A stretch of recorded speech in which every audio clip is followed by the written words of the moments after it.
Here's ultimately my problem with Kenpo techniques. They are the CrossFit of martial arts. You're not practicing them to get better at fighting, you practice the Kenpo techniques to get better at Kenpo techniques.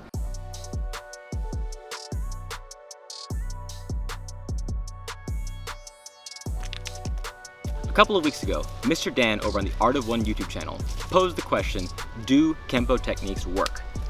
Now, Mr. Dan is a Kenpo black belt. He's a Kenpo instructor, and he says that Kenpo techniques work, which means this video must argue that they don't. Well,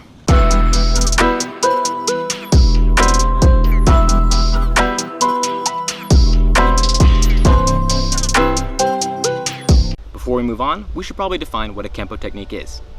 Obviously, it's any self-defense technique that's performed in a Kenpo or Kenpo-related style. Not much is a given. But more specifically, Kenpo techniques are defined as long, complicated sequences as a response to 1 to 2 strikes, meaning your opponent throws a punch and you respond with 5, 6, 7, or 8 different movements before you finally finish the technique. Obviously, you only have so many hours in the day to train your students. You only have 1 to 2 hours, maybe 3 times a week, and you have a lot of material that needs to get covered. You gotta teach them how to strike, you gotta teach them how to roll, you gotta teach them how to throw, you gotta teach them how to fall. There's a lot of stuff you gotta learn in the martial arts. And you can take the time to do each of those things individually, or you can create a choreographed routine that allows them to do multiple things all at once. You're gonna throw a single punch and you are gonna high block, side kick, throw them to the ground and roll over the back. You're covering multiple things all at once. It's a cool way to get a lot of information into the class. And we can argue back and forth about which way is better, and I have my opinion and I'm sure you know what it is, but the fact is, putting it all in a sequence is a valid way to practice techniques. A lot of people will argue that you don't see Kenpo techniques expressed in fighting or sparring. Mr. Dan addressed this in his video. He said the reason that is because Kenpo techniques are not meant to be done against trained, experienced fighters. They're not meant to be done in consensual violence, they're meant to be done in self-defense, spontaneous assault against an untrained attacker. I would argue that 99% of people who are sparring right now are untrained fighters. I would say most people who practice martial arts are not trained fighters, they're just kind of skilled amateurs. They're people who are good enough at inflicting violence, but they're not really the best at it. Most people sparring right now are untrained fighters. And if Kenpo techniques are meant to be done against untrained fighters, then we should be seeing Kenpo techniques done over and over again in every single gym across the country, right? And you could argue that we do. You see individual portions of the Kenpo techniques being expressed. But the question has never been, will these individual movements work? Obviously, swinging your hand as fast as you can across someone's face will hurt them. Grabbing them by the hair and throwing them to the ground will hurt. Kicking someone in the groin hurts. That's not the question here. The question is, will the actual choreographed routine, the 6 to 7 step process, will that work? Can you pull that off? I can already hear the Kenpo black belt typing away right now. That's not the point of the Kenpo technique. You're not meant to do it in its entirety. You're meant to take individual portions of the technique and apply as necessary. Sometimes you don't perform the technique exactly as you did it in the ideal phase of your training. Sometimes you have to modify it because your opponent changes the way they attack you, you're closer to them, farther away from them, maybe you don't have the same weapon available to you. It changes based on the situation. Here's what I would argue. If you can pull off portions of a Kenpo technique in sparring with relative routine success, but you have to modify it somewhat, why don't you just always practice it the way that you've modified it too? Sure, maybe there should be a base expression of a technique, but if you can't perform a movement the way you do with a compliant partner against a non-compliant partner, then maybe you should just change it to the way that you can perform it. But ultimately, that's a circular argument and we're gonna get exhausted just talking about it. Here's ultimately my problem with Kenpo techniques. They are the CrossFit of martial arts. CrossFit is fitness for its own sake. You're not picking up heavy weights to get stronger, you're picking up heavy weights to get better at picking up heavy weights. Kenpo techniques are the same thing. Kenpo techniques are doing Kenpo techniques not to get better at fighting, but to get better at Kenpo techniques. That's not what fighting actually looks like, whether we're talking about consensual violence or non-consensual violence. It just doesn't look as ideal as it does when you're practicing. That's why guys who do Kenpo techniques like to look so badass when they're doing them, because for them, that's as good as it's gonna get. Now, Kenpo has an answer for this. They have their 3 phases. They have the ideal phase, which is probably what you think about when we're talking about Kenpo techniques. They have the what if phase, which is what if he accidentally throws a low punch instead of a high punch?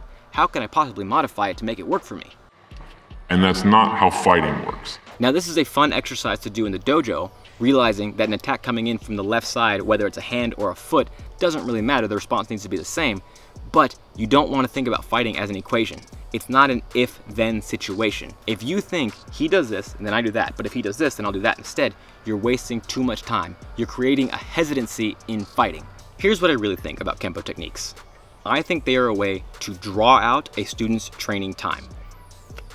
Now, obviously, it's a good way to condense a lot of information into one small sequence, but it's also a good way to keep someone from actually learning how to fight. And I hear what you're saying. Well, a brand new beginner shouldn't be thrown into sparring right away, or shouldn't be thrown into fighting right away. I get that. I agree with that. But I don't think the solution to that problem is doing Kenpo techniques. Now, obviously, compliant partner drilling is important. It's something that should happen in every single martial arts program. But to the degree that you're doing 6, 7, or even 10 responses to one specific strike, I think now we're reaching into the point of negative returns. Because yes, we say this is not how the technique is meant to be performed, but I've never really seen a Kenpo instructor who then does the next step and actually makes it something that's applicable in real fighting. It's always the technique as it's shown, maybe a few modifications here and there, but never drawn out to full contact fighting. Now you could argue that's where the student themselves has to apply on their own in sparring, but again, I think that's just drawing out the time it takes someone to get good at a skill. I'm not saying that Kenpo instructors are purposely slowing down your progress to get more money out of you. I'm just saying that method of practice is not the most effective way to get better at fighting. Now here's the thing. I'm giving Kenpo a lot of flack for having unrealistic training practices, but this is not exclusive to Kenpo. Boxing, kickboxing, Muay Thai, those all have 12 strike combinations that are not meant to be things you can pull off in fighting, but rather meant to teach you how to flow with a sequence. If you try to pull off a 15 strike combination in a real fight, you're either very, very good or you're delusional. And yes, these are all valuable things you can do in a fight, but you're not going to pull them off as shown in a drill. Every martial art has their version of unrealistic training practices. You have to work very hard to find a school that doesn't. But it's not a question of how realistic is this training, it's to what degree is it unrealistic. Is it 1 degree separated from fighting? 2 degrees? 3? Or has it gone so far off the deep end that we're really just doing movie choreography at this point? If that's what you want to do, that's fine. Let's just be realistic.